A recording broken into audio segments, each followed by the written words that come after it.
Et bien voilà, 12 000 km en à peine plus d'un an avec cette QJ SRT 600 SX. Tout ça en étant sur l'autoroute et en découvrant un très beau panorama, celui de la plaine de Brive.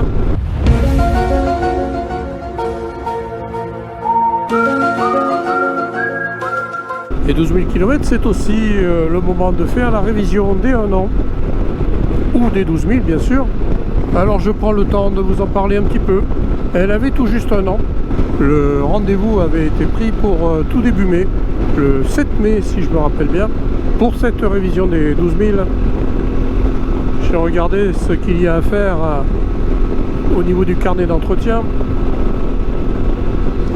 Alors bien sûr il y a tous les contrôles habituels, plus la vidange, changement du filtre à huile, du filtre à air et changement des bougies. Finalement ça n'est pas des opérations bien compliquées. J'emmène la moto et je me dis ben, dans 1 heure je vais pouvoir la récupérer. Et j'ai déchanté à double titre parce que d'abord ben, j'ai attendu 3 heures pour récupérer ma moto. Et ensuite ben, quand j'ai payé ben, j'ai vu qu'il y avait effectivement 3 heures de main d'œuvre facturée pour ces simples opérations. Et oui, cette QJ SRT 600 SX est comme beaucoup d'autres. Maintenant, pour changer les bougies, il faut démonter beaucoup de choses. Ah bon? Et donc, ça prend un temps fou pour juste dévisser 2 bougies, les changer et revisser et tout remettre en place. Les joies du modernisme, ça nous coûte cher en SAV. Oui, alors, révision des 12 000 km, 3 heures de main d'œuvre, forcément. La note s'en ressent. J'ai donc dû m'acquitter de environ 370 € pour récupérer ma moto après cette révision. Révision qui, par rapport à mon rythme de roulage, est donc une révision qui va s'avérer être annuelle. Si j'ajoute la révision des 6000 qui m'a coûté 150 € pour la première, ça fait un entretien annuel qui commence à être important. En tout cas, qui se rapproche très allègrement des tarifs que je paye pour entretenir ma Honda. Sachant que là, je vais en plus avoir les 2 pneus à changer dans 2 ou 3 000 km. Je pense qu'ils ne feront pas plus de 15 000, les Metzeler.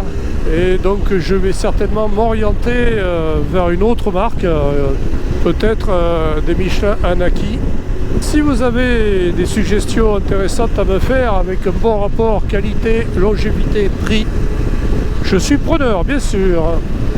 Donc pour cette révision, ben effectivement la mauvaise nouvelle c'est la durée qu'il faut pour changer 2 bougies sur une moto.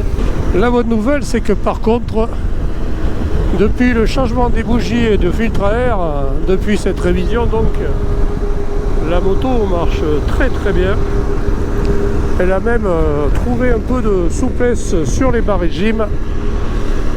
Souplesse qui lui manquait un peu et qui faisait qu'à très basse vitesse, elle tout sautait un peu. Et donc je cale pratiquement plus du tout avec la moto, sauf par maladresse de ma part. C'est vrai que la poignée à l'accélération est plutôt sensible. Voilà donc je pense que c'était important de vous faire un petit point sur la révision des 12 000 km de la QJ. Ça m'a été demandé par quelques abonnés, possesseurs de QJ également, ou futurs possesseurs de QJ. Bien sûr, si vous souhaitez avoir de temps en temps des nouvelles de ma moto, n'hésitez pas à vous abonner à la chaîne. Je fais des vidéos concernant la moto et les balades que je fais avec, plus quelques essais de moto ou présentation de produits de temps en temps. N'hésitez pas à venir rejoindre la communauté, nous sommes plus de 3000 maintenant. Merci à vous, merci aussi de m'encourager avec un pouce en l'air, un commentaire sympa et le bienvenu. J'essaye de répondre à chacun et à chacune d'entre vous. Et je vous dis à très bientôt sur Dany Trip 87 Balade Moto. Salut!